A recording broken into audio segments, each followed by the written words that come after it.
Well, this was back in the days when you had Ashton, I had Ryan, my son, and Tom had three. We all had little kids. And they were all in the middle. We were right in the middle of that. Yeah. So Tom's going through his homework with his kid one day, and he comes on the history. He came on the spice trade.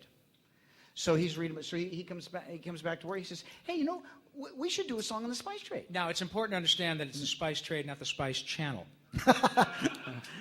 In which Randy was working as well. That one I would have known exactly what to do. Right, because you were doing that thing with midgets called I needed the money at that time, but you need the money. Guys got to eat. I understand. So Tom, the boss, says, "I know.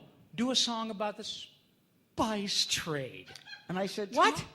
I said, "Tom, I don't know anything about the spice trade." And this is really before the internet was big, so I had to go down to the library. You go to Whole Foods and buy some cardamom and salt. Yeah. Yeah. Sorry, this is what I came up with. So it was again, folks out there in songwriting land, this is what he came up with. Go ahead. The people wanted pepper on their food. The history of spice is the history of ice and of civilizations long past, when they had buildings and bridges, but no freezers or fridges, and food would go bad pretty fast. So they piled on the spice, and that made it taste nice, which resulted in something quite strange. It's hard to believe, but since Adam and Eve, our taste buds caused history to change. The Babylonians and Greeks and the Romans and the Greeks said the food was really awful and bland. But there was something called spice, makes something taste nice. You find it in a faraway land. So the people started searching through Iraq and Iran, across Asia, through Malaysia, Indonesia, Japan. And the age of exploration began because people wanted pepper on their food. Oh yeah, the people wanted pepper on their food. Well, the centuries passed, population grew fast, because of that economies grew.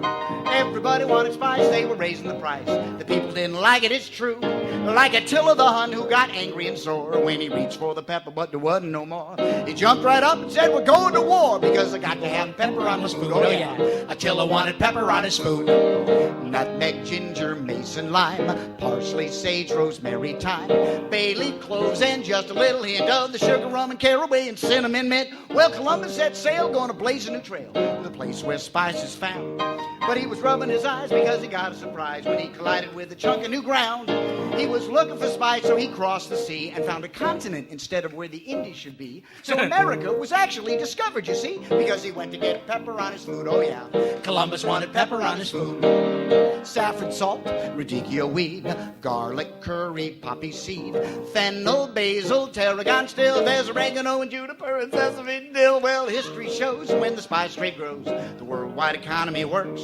For the Indians, Phoenicians, and the Romans, and the Grecians, and the Arabs, and the Ottoman Turks. So it really isn't hard to be a straight A whiz. So when you're wondering what to answer on your history quiz, just remember that the world's the way that it is because people wanted pepper on their sugar and spice and everything nice. The people wanted pepper, and I'd rather be a leper than to go without my pepper. On my food, give me pepper, give me pepper. I gotta have pepper on my hat-choo.